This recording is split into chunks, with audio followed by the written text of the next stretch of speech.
Hi, everyone. Lisa Nesneski here, and I am so excited for the month of May. My very good friend, editor, Lisa Cerasoli, is my featured practitioner. Hi, Lisa. Hi there, Lisa. How are you? Good, good. This is the Lisa Show. So introduce yourself and tell the listeners what you do. Okay, all right. Well, I live in the beautiful city of Marquette, Michigan, which is in northern Michigan, a couple blocks away from the Great Lakes Superior. So that's fun. And for about 10 years now, I have been running my own writing, editing, and book design company called 529 Books. I actually got the name. I think it's so cute that I'm your month of May because my parents' anniversary is May 29th, which is one of the reasons why I named the company 529. I moved back to Northern Michigan from Los Angeles when my father became ill, and this was about 18 years ago. And so he is not a cancer survivor, and he passed away, which is why I stayed to be with my family and start my own family. And so the name is sentimental to me, and my mother loves it. And we do all levels of editing and book design here. So which means if you need a book ghost written for you, I'm your woman. But we also polish books that are like almost ready for market, and we proofread books. And what I love about when I started the business, it was just editing and writing and editing. But what I love since I've rolled in design is that my designer is also my senior editor, because I started out as the designer before I had any other employees working for me. And so we taught her then how to design books so that we actually have an editor doing the book formatting, which really helps catch all those little tiny things that get missed in this, wild west world of publishing nowadays. And we work very intimately with the author. So I'm the project director too, which means I take all the blame for anything that goes wrong in the company and I share the credit. And so that's what we do here. We do all genres, but I would say that the majority of our focus, 50% of the books that come through this company seem to be nonfiction and in the realm of self-help or maybe inspirational memoirs. And I love those kinds of books, of which yours is one, Lisa. Well, I was just going to say that, you fell in love with Grounded in Chaos when you were editing it, and you gave me such confidence in my writing ability, and it really confirmed that I had a signature style. So you were instrumental in getting my entire writing career off the ground. So I really appreciate it. So do you remember how we met? Well, I was guessing that we met through an agency that I used to work with to find jobs, of which I'm not with anymore. But I did want to say something. Now I remember, I'm remembering back that the first book you showed me was not the book that got published. And what I think is so interesting about your journey as an author is that I enjoyed your message so much, and it's mindfulness, meditation, and what you can do to make your life more productive and more harmonious, really, and be at peace with yourself. But I thought the book was too complicated, and that's where my job gets tricky. You have all these writing skills, you have an amazing message. The book is great, but it needs a substantial amount of work to be the book that it wants to be, that it needs to be, especially to survive in today's market, right? Exactly. And then you went away after we did some work. You said, I need to go away for a while. And you came back to me, I'm going to say 1 or 2 years later, with this amazing work of art, Grounded in Chaos. And I believe that you took some proprioceptive writing courses. I did take proprioceptive. Yes, yes. And you just sort of got in touch with your inner writer in a way that you weren't, even though the writing was really good before. And you turned this book, this initial book, into 2 books. of which the first one was entirely different, because the whole thing, I would call it poetry / a memoir / a book on mindfulness and the benefits of it. And it is just absolutely a beautiful book. It just goes to show what a person can do when they really set their mind to a goal, any goal. Exactly. Yeah. Yeah. You came back, this was in 2016. You said, yeah, I love your exercises. I did them all, but it's not ready for prime time. And so at that point, I was in the middle of divorcing. And you said something very interesting to me. You said, why do you put up with this crap? Okay. And right. Because of what I was reading in the book. Yes. Yeah. Yes. And I said, is that how I look to other people?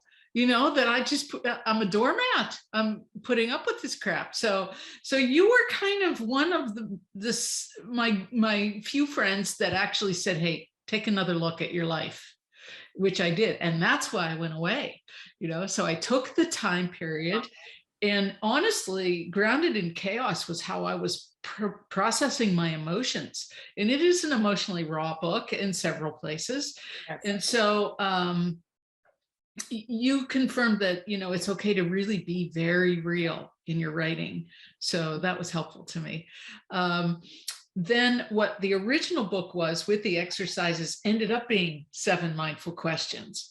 Right. It's a completely different book than the one I showed you initially. I mean, it really came together over the last couple of years. So Grounded in Chaos was published on May the 4th. 7 Mindful Questions was published on May the 4th. Mm-hmm. And the workbook, 7 Mindful Questions, the workbook, which, I have to say, you really guided me through all of that. I've got it sitting here. This cover is her brainchild. It's beautiful. I love it. I absolutely think it conveys the message. And so that's one of the many talents that you have. You're visually astute. You edit, the way that you edit, sometimes we would go back and forth and I would say, no, I need it to be like this. And you say, oh, I didn't understand that. That's why I took it out or I changed it. So it's an iterative process when you're working with an editor, and you have to give and take. There may be things that you think are fabulous, but if they're not adding to the story, you've got to get rid of them because they're just fluff. So that's one of the things that that I find really fascinating in working with you as my editor. So is there something about you that I don't know? I don't know if you've ever Googled me. Have you ever Googled me? I probably did at the very beginning. Yeah, I know you're on IMDb. Okay, so I would say if you Google me, there's almost nothing about me you don't know. I think at one point there were 800 websites. I started out in television before I turned into a writer, and I worked on a few different shows, mostly rinky-dink stuff. I started out in the very interesting and comical series called Acapulco Bay, where I got to live in Acapulco and Mexico City for 7 months. Got my toes wet there in being in front of the camera, and then I was on General Hospital for a couple of years. That is where I developed my love of writing. When I was doing the daytime show, it was a blast. I mean, really just a blast. It didn't feel like I was working in a field that was for grown-ups per se, except for the money, which was very grown up and lovely as someone in my 20s. But I started writing screenplays, and that's when I met my literary manager. And that's when I fell in love with writing, which definitely felt like a grown-up field, and it still does. It spooks me a little every month. You know what I'm saying? Yeah. So, and it was perfect that I was doing that, because the universe must have had some foresight that I would end up back in Michigan and caring for family members, and my life would just take a major shift overnight. Yeah. No one plans for something like that. I thought my 30s were going to look very different, but instead I became the caregiver for my father, then both my grandparents, and so my life took a huge shift, but I don't miss the acting at all. I'm still telling stories. And I think that's what I loved about it. I just didn't recognize that as a young person, Sure. So, what was the question? Oh yeah, what what do you know about There's something I don't know about you, but yeah, I didn't know that you were on Acapulco Bay. I didn't know you were on General Hospital, but yeah, how many books have you written now? I think there's about 10 between writing them and co-authoring, but I'd have to go to my shelf and count. But I think there's about 10. Now, is there a genre that you like to write in? Well, before all the caregiving came into my life, I thought I was going to become this romantic fiction or comedic, romance type of diva, and then I developed real problems. Was introduced to life as most people know it, and I think I don't know. I love nonfiction. I love self-helps. I love inspirational stories. I actually my latest publication is a book that I co-authored with a woman from Atlanta, Melissa Bunnan-Jernigan, and she has a company called Piece of Cake, and she's got 10 stores. She started this literally from scratch, no pun intended, in the 80s with a friend, and they didn't even know how to bake cakes. So the whole book is sort of a comedic memoir / business book / how to, and it's a real wild ride. It's actually called My Wild Ride from Banking to Baking. And that's my latest publication, which was a blast to write because the whole thing was funny from beginning to end, but with all these little nuggets of truth on how to work hard and follow your dreams. Oh, I love that. I'm going to definitely check that out. It sounds amazing. So you wrote a young adult book, did you not? Young adult fiction? I did. So I always tell my authors to write what you know. I mean, I did not coin that phrase. That's but when I went through divorce and my daughter was 7, a lot of interesting things happened in our household. And I just started taking notes every now and then. And a few years later, when I was ready, I wrote a book called Anna Either Way. It's a year in the life of a 7-year-old girl as her parents go through a divorce. And I would say it's darkly humorous as well. And there's some illustrations in it from my illustrator, Rosabelle Rosalind Kurth. And it's a sweet little book. It's won a couple of awards, I'm happy to say. But congratulations. Thank you. But I don't really promote it too much. I'm a terrible promoter. I need my marketing people, Yeah, truthfully, that is the case. Once you get the book out there in the world, that's a whole nother world to market the book and get it into people's hands. So anyway, do you have a tip or a message for aspiring writers? Yes, absolutely. I guess it depends where you're at in your journey as a writer and or aspiring writer, but you cannot find an editor soon enough. And I'm not saying that just because you guys give me your money. I am saying this because a lot of writers think that they have to have the book written and polished before they find an editor.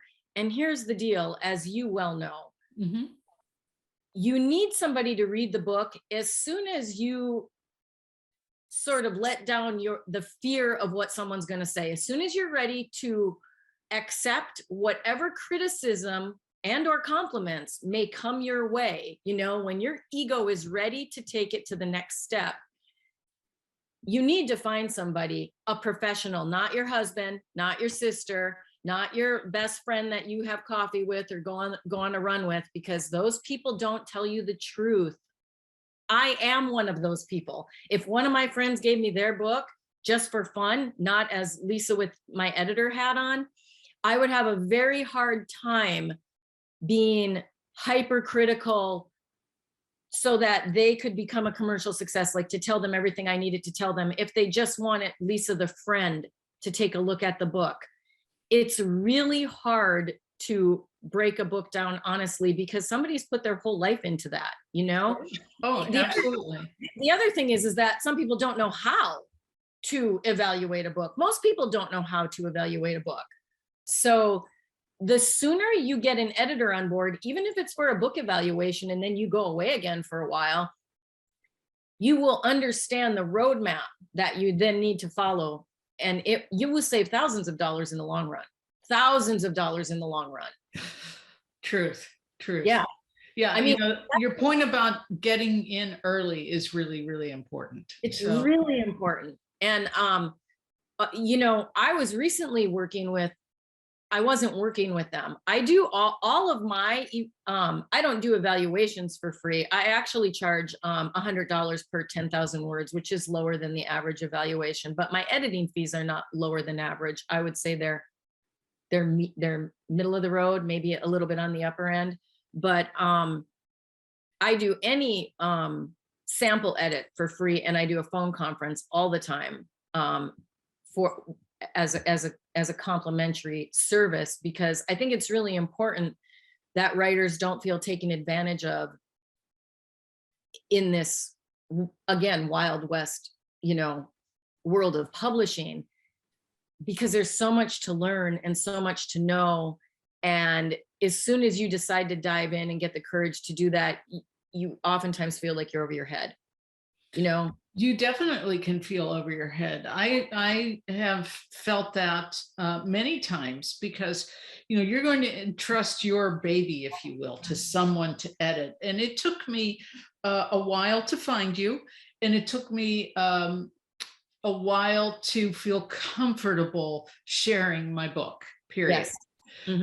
So I think you bring up some really valid emotional processes that you need to go through as a writer to get your book into the hands of someone that you trust. Yep. And it's good to have that kind of working relationship. Wouldn't you agree? I mean, I don't know if you've ever fired someone as a client. I just had to fire someone. So it was, you've really got to be on the same page in getting your message out, if you will. You've got to be able to give and take, is what I'm saying. So as you point out something, I've got to step back and reflect and say, is that making this book better? Right. And so by doing that, it's hard to take your ego out of it, but sometimes you just absolutely have to. So, so that's a great tip, great message. And how would people get in touch with you, Lisa? You can go to my website, 529books.com. You can find me. I'm not on all social media. Snapchat, for example, I can't figure that out. I'm not on that one either. My daughter sends me snaps, and then she goes to my phone and opens them for me. So that's how that goes. But I'm on Facebook, LinkedIn, and my email address is lisasarasoli@gmail.com. My last name is spelled C as in Charles, E-R-A-S, that's Santa, O-L-I. So once you see it and you hear it pronounced, it's easy, but a lot of people get tripped up with my last name. Well, no problem. I'm sure my video editor will have a banner on the bottom under your name, spelled correctly with your website name as well. So Lisa, what makes your heart sing?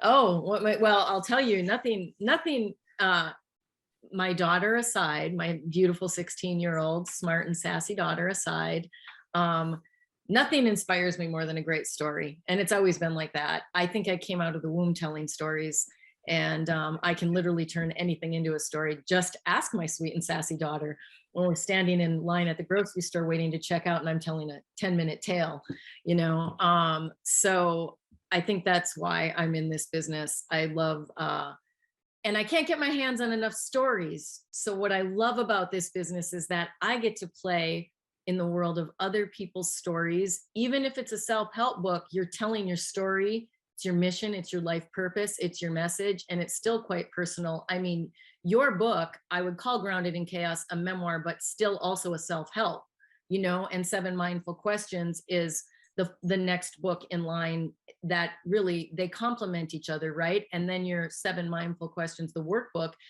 is a companion guide to the second book, and they all go together, but they're very intimate, they're very inspirational. You're telling your story, you know, your heart is wide open, and this is how we all learn from each other, and this is how we grow and become better people, by understanding other people's stories, and by also understanding that everybody has a story, you know. That's right. And your story is yours alone. You know, it's your Yeah. unique take on the world. Mm-hmm. And so that is, it's true. I love stories. I love them. Well, good, because you're in the right profession for that. Yeah. And truly, you are a joy to work with. You and I have gone back and forth on so many different things, but every time that we work together, I feel so confident that the end product is going to be just elegant and beautiful, from typefaces to the way things look on the page. You know, this last book, I put a lot of input in the final layout, which I normally do not do. And you guys took it in stride and just followed along. And yeah, I can't wait till the next one comes out. You know, you are actually one of the pickier authors, but I love that about you, because it's important for this collaboration to feel, I guess, test it on both ends. Does that make sense? Yes. I Yes. never feel like I know more than everybody. You have to remind yourself that we're in a field that is somewhat subjective, and you have to go into it with an open mind and an open heart every day. And before I sit down in front of a book, I do say, I look up and I say, you know, let me have an open mind and an open heart, and let's get this party started. I do that every day when I, you know, start editing or writing or developing a book, because I feel like some of what I do comes from another source. And I'm just asking to be the conduit, if you will, you know, that can take this project, someone else's precious project, to the next level. And so I like feedback. I like debating, you know, I like the whole collaboration that this process provides.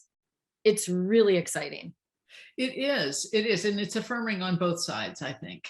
Mm-hmm. So, yeah, it's interesting that you use the word conduit, because I think sometimes our writing and our stories come to us in that way as well. Like, it's not necessarily our own personal inspiration. Something is inspiring us. Mm-hmm. So, and reaching out and setting your intentions is all part of mindfulness. So, well done, Lise. Thank you. You helped. Well, you're welcome. Yeah. And you know, I really am sincere when I say that you were so instrumental in giving me the confidence to keep moving in my writing journey. So thank you so much for that. I love that, because I didn't shower you with compliments. You know, I gave you a real honest critique, so that we could get the best out of you. And it's really always exciting when it actually works. That's so exciting. Well, I think we'll continue to work together, my dear. And I really thank you so much for being my featured practitioner of the month of May. It's so interesting that it just happens to be May as your company name, 529 Books. And thank you again for coming on and sharing your wisdom with us. And the next book's on its way. Great. Thank you so much for having me. It's been an honor to be on. Have a great weekend, Lisa.